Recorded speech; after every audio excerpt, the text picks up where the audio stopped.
प्राचीन विश्व के इतिहास में जब ज्ञान दर्शन की मशाल कुछ ही हाथों में थी,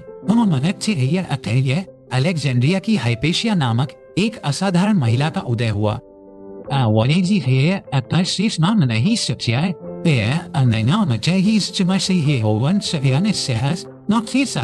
बुद्धि और सत्य की खोज का प्रतीक सत्य। हाइपेशिया का जन्म लगभग 336 ईस्वी में रोमन मिस्र के सबसे जीवंत और बौद्धिक शहर अलेक्जेंड्रिया में हुआ था। यह शहर ज्ञान का एक पिघलने वाला बर्तन था, जहां पूर्व और पश्चिम के विद्वान विचारों का आदान प्रदान करने के लिए एकत्रित होते थे। उनके पिता थियोन अलेक्जेंड्रिया के एक प्रसिद्ध गणितज्ञ और खगोल शास्त्री थे। थियोन ने अपनी बेटी में ज्ञान की अतृप्त प्यास देखी और उसे उस समय की सर्वश्रेष्ठ शिक्षा प्रदान करने का निर्णय लिया। उस युग में महिलाओं को शायद ही कभी औपचारिक शिक्षा प्राप्त करने का अवसर मिलता था, लेकिन हाइपेशिया एक अपवाद थी। उन्होंने अपने पिता के मार्गदर्शन में गणित, खगोल विज्ञान और दर्शन शास्त्र का गहन अध्ययन किया। हाइपेशिया की वह जल्दी ही अपने समय के सबसे जटिल सिद्धांतों को समझने में सक्षम हो गए। उन्होंने केवल ज्ञान प्राप्त ही नहीं किया, बल्कि उसमें अपना महत्वपूर्ण योगदान भी दिया। कहा जाता है कि उन्होंने डायोफेन्स के अरिथमेटिका और अपोलोनियस के कोनिक्स जैसे महत्वपूर्ण ग्रंथों पर टीकाएं लिखी।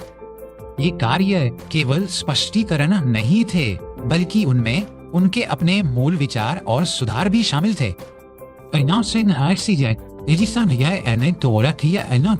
उन्होंने एस्ट्रोलैब और हाइड्रोमीटर जैसे उपकरणों के डिजाइन में सुधार किया।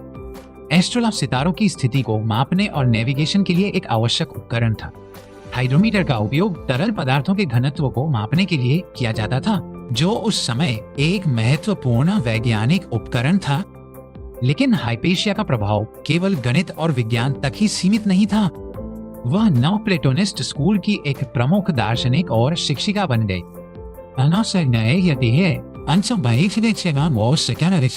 सहिष्णुता और ज्ञान की खोज पर आधारित था।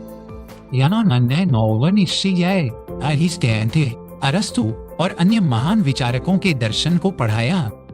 उनके व्याख्यान इतने लोकप्रिय थे कि शहर भर से, यहाँ तक कि अन्य देशों से भी छात्र उन्हें सुनने आते थे। छात्रों में ईसाई, यहूदी और बुतपरस्त सभी शामिल थे, जो उनके सार्वभौमिक सम्मान का प्रमाण है। वो न केवल अपनी बुद्धि के लिए, बल्कि अपनी वाक्पटुता और करिश्मे के लिए भी जानी जाती थी। वह जटिल दार्शनिक अवधारणाओं को सरल और समझने योग्य भाषा में प्रस्तुत करने में माहिर थी। हाइपेशिया ने अलेक्जेंड्रिया के नागरिक जीवन में भी एक महत्वपूर्ण भूमिका निभाई। इसी शहर के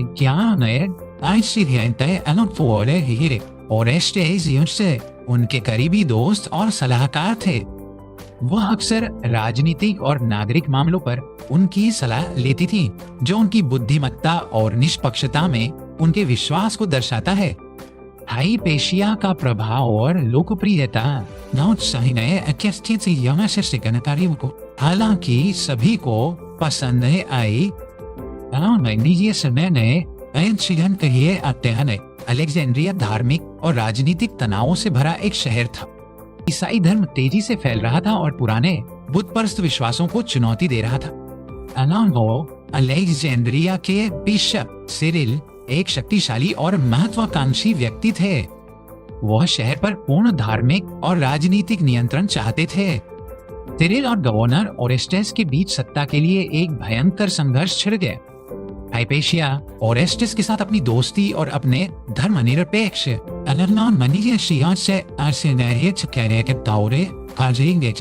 के कारण इस संघर्ष के बीच में आ गई। सिरिल के समर्थकों ने हाइपेशिया को एक खतरनाक बुतपरस्त प्रभाव के रूप में देखना शुरू कर दिया। उन्होंने अफवाहें फैलाई कि वह जादू टोना करती है और ओरेस्टेस को ईसाई चर्च के खिलाफ भड़काती है। यह एक जानबूझकर की गई बदनामी का अभियान था जिसका उद्देश्य उनकी प्रतिष्ठा को नष्ट करना और उन्हें एक खतरे के रूप में चित्रित करना था।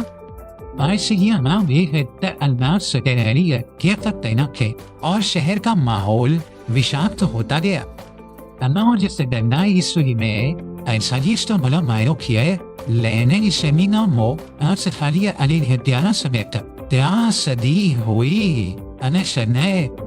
हाइपेशिया अपने रथ में घर लौट रही थी जब उन पर परबोलानी नामक कट्टरपंथी ईसाई भिक्षुओं की भीड़ ने हमला कर दिया।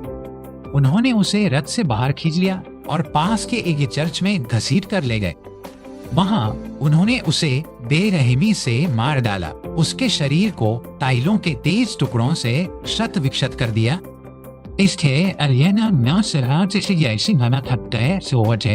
उन्होंने उसके अवशेषों को शहर की सड़कों पर घुमाया और जला दिया। हाइपेशिया की हत्या एक क्रूर और मूर्खतापूर्ण कार्य था जो अज्ञानता और घृणा से प्रेरित था। यह प्राचीन दुनिया के लिए एक काला दिन था जो शास्त्रीय ज्ञान के अंत का प्रतीक था। उनकी मृत्यु ने पूरे रोमन साम्राज्य में विद्वानों और बुद्धिजीवियों को झकझोर कर रख दिया। कई लोगों के लिए यह तर्क पर कट्टरता की और ज्ञान पर अज्ञानता की जीत थी। हाइपेशिया की कहानी सदियों से कलाकारों, लेखकों और विचारकों को प्रेरित करती रही है। वह उत्पीड़न के खिलाफ खड़े होने और ज्ञान के लिए अपने जीवन का बलिदान करने का एक शक्तिशाली प्रतीक बन गई है। राफेल के प्रसिद्ध फ्रेस्को माना जाता है कि एक आकृति हाइपेशिया का प्रतिनिधित्व करती है। यह कला के इतिहास में उनकी स्थायी विरासत का एक प्रमाण है। हाइपेशिया की कहानी हमें याद दिलाती है कि ज्ञान और सहिष्णुता कितने नाजुक हो सकते हैं। यह हमें कट्टरता और घृणा के खतरों के प्रति भी सचेत करती है। लेकिन सबसे से बढ़कर हाइपेशिया की कहानी आशा की कहानी है। यह एक ऐसी महिला की कहानी है जिसने बाधाओं को तोड़ा, मानदंडों को चुनौती दी और ज्ञान के प्रकाश को जलाए रखा।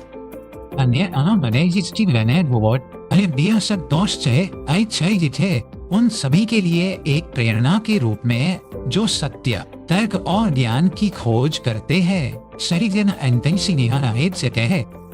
हाइपेशिया ने दिखाया कि लिंग ज्ञान की खोज में कोई बाधा नहीं है। उन्होंने अपने समय की सामाजिक अपेक्षाओं को चुनौती दी और एक विद्वान के रूप में अपनी जगह बनाई। उनका जीवन इस बात का प्रमाण है कि शिक्षा किसी भी व्यक्ति को सशक्त बना सकती है। हाइपेशिया का दर्शन केवल अकादमिक नहीं था, यह जीवन जीने का एक तरीका था। वो मानती थी कि दर्शन का उद्देश्य आत्मा को शुद्ध करना और उसे सत्य के करीब लाना है।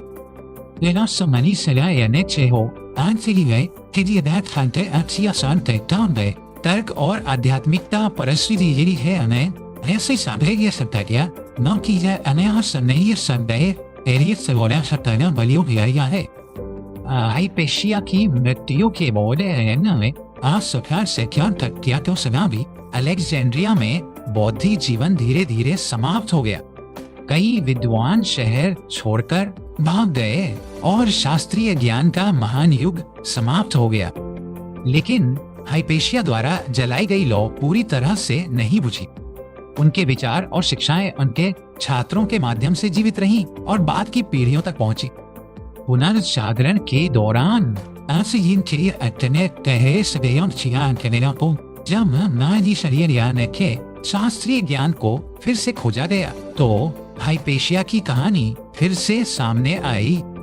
वो ज्ञानोदय के विचारकों के लिए एक नायिका बन गई जो तर्क और व्यक्तिगत स्वतंत्रता के लिए लड़े। आज हाइपेशिया को नारीवादी आंदोलन में एक अग्रणी के रूप में भी सम्मानित किया जाता है। वह उन सभी महिलाओं के लिए एक प्रेरणा है जो अपने सपनों को पूरा करने के लिए बाधाओं से लड़ती है। हाइपेशिया की कहानी एक चेतावनी भी है कि जब हम तर्क को छोड़ देते हैं और घृणा को पनपने देते हैं तो क्या हो सकता है। यह हमें महत्वपूर्ण सोच और खुले दिमाग के महत्व की याद दिलाता है। हाइपेशिया का जीवन छोटा हो सकता है लेकिन उनका प्रभाव अनंत है। वो इतिहास के आकाश में एक चमकदार सितारे की तरह है जो हमें हमेशा ज्ञान और साहस का रास्ता दिखाती है। उनकी विरासत हमें सिखाती है कि सबसे अंधेरे समय में भी एक व्यक्ति का प्रकाश दुनिया को रोशन कर सकता है। हाइपेशिया ने अपने पिता से न केवल अकादमिक बल्कि एक महत्वपूर्ण दृष्टिकोण भी विरासत में मिला। थियोन ने उसे मौजूदा सिद्धांतों पर सवाल उठाने और हमेशा सबूतों की तलाश करने के लिए प्रोत्साहित किया। यह वैज्ञानिक भावना हाइपेशिया के सभी कार्यों की पहचान बन गई। वो केवल तथ्यों को स्वीकार नहीं करती थी, उनके शिक्षण का उद्देश्य छात्रों को स्वतंत्र विचारक बनाना था।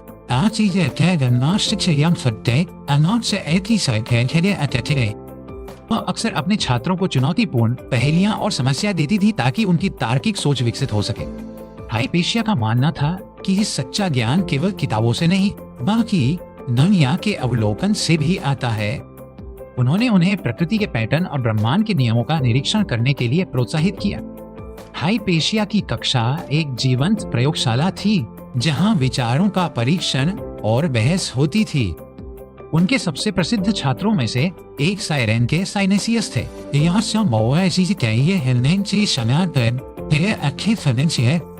साइनेसियस के पत्र हाइपेशिया के जीवन और चरित्र के बारे में जानकारी के सबसे महत्वपूर्ण स्रोतों में से एक है।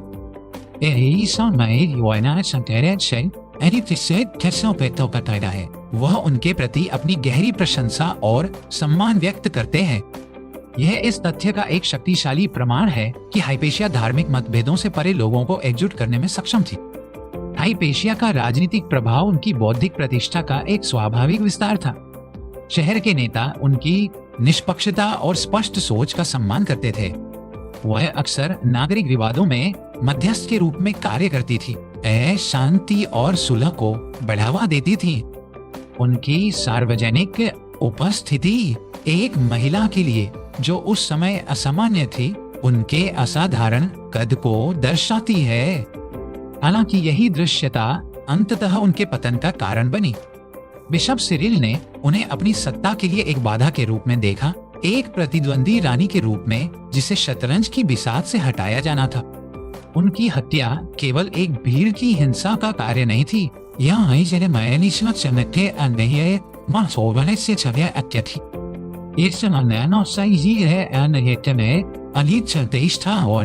जो कोई भी चर्च की सत्ता को चुनौती देगा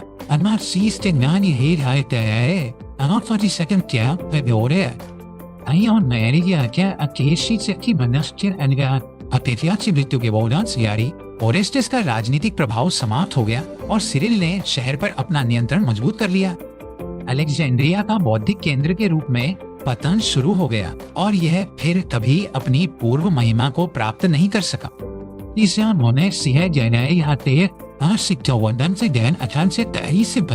हाइपेशिया की कहानी काफी हद तक भुला दी गई, जो केवल कुछ विद्वानों के लेखन में संरक्षित थी। 18वीं शताब्दी में ने उनकी कहानी को फिर से खोजा गया और मनाया गया। वोल्टेयर जैसे लेखकों ने उन्हें चर्च के उत्पीड़न और कट्टरता के खिलाफ एक शहीद के रूप में चित्रित किया।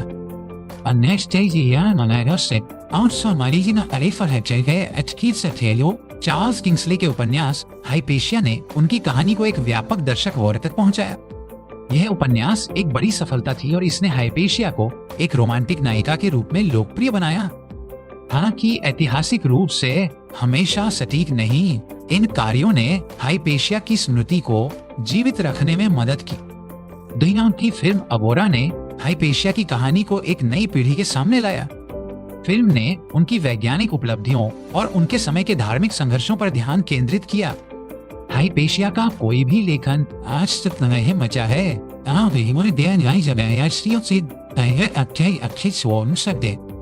हम उनके काम के बारे में केवल अन्य लेखकों के संदर्भों और टीकाओं से जानते हैं। यह ऐसा है जैसे एक महान संगीतकार की विरासत को केवल उन लोगों के विवरणों से जानना जो उन्होंने उनका संगीत सुना।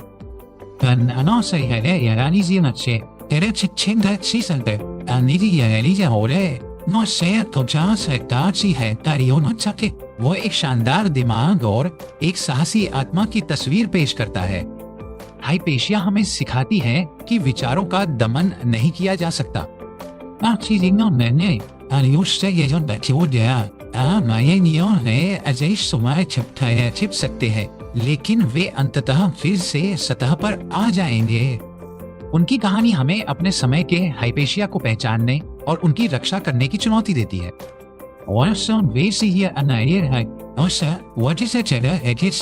कलाकार, शिक्षक और विचारक हैं जो यथास्थिति को चुनौती देते हैं। हाइपेशिया की विरासत केवल अतीत के बारे में नहीं है, यह भविष्य के लिए एक मार्गदर्शक है। यह हमें एक ऐसी दुनिया बनाने के लिए प्रेरित करती है जहां ज्ञान का सम्मान किया जाता है, सहिष्णुता का अभ्यास किया जाता है और हर आवाज जाती है। हाइपेशिया अलेक्जेंड्रिया की दार्शनिक हमेशा के लिए ज्ञान के प्रकाश स्तंभ के रूप में खड़ी रहेंगी।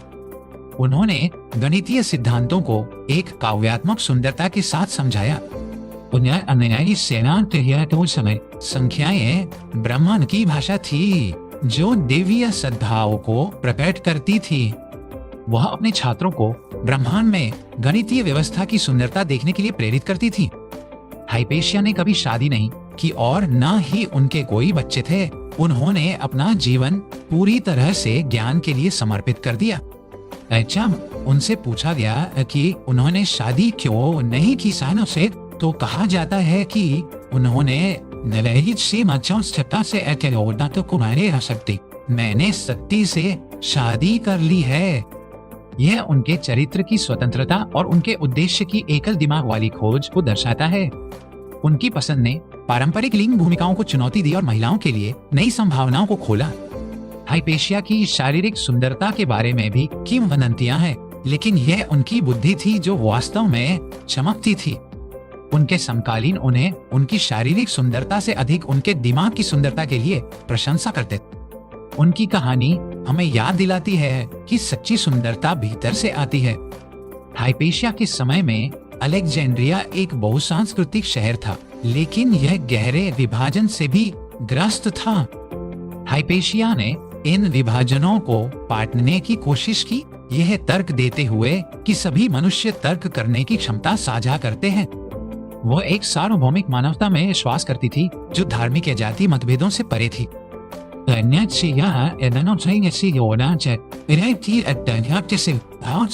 उनके समय की घृणा की ताकतें उनके शांति और एकता के संदेश से अधिक शक्तिशाली साबित हुई। उनकी मृत्यु इस बात का एक दुखद उदाहरण है कि जब संवाद विफल हो जाता है और कट्टरता हावी हो जाती है तो क्या होता है। यानी सत्य उनका प्रयास नहीं था। सहिष्णुता और समझ का विचार जो उन्होंने चैंपियन बनाया वह आज भी उतना ही प्रासंगिक है जितना तब था। हाइपेशिया की कहानी अक्सर अंधकार युग की शुरुआत से जुड़ी होती है। हालांकि यह एक सरलीकरण है। उनकी मृत्यु निश्चित रूप से शास्त्रीय दुनिया के लिए एक महत्वपूर्ण मोड़ थी। यह उस समय का प्रतीक है जब हठधर्मिता ने जांच पर और विश्वास ने तर्क पर प्राथमिकता ली। ज्ञान की लौ टिमटिमा गई से है, लेकिन यह कभी पूरी तरह से नहीं बुझी। आंशिक रूप से हाइपेशिया जैसे लोगों के कारण जिन्होंने इसे तब तक जलाए रखा जब तक वे कर सकते थे। अलेक्जेंड्रिया की हाइपेशिया एक गणितज्ञ, खगोलशास्त्री, दार्शनिक और शिक्षिका थी, लेकिन वो इन सबसे कहीं बढ़कर थी। वो साहसी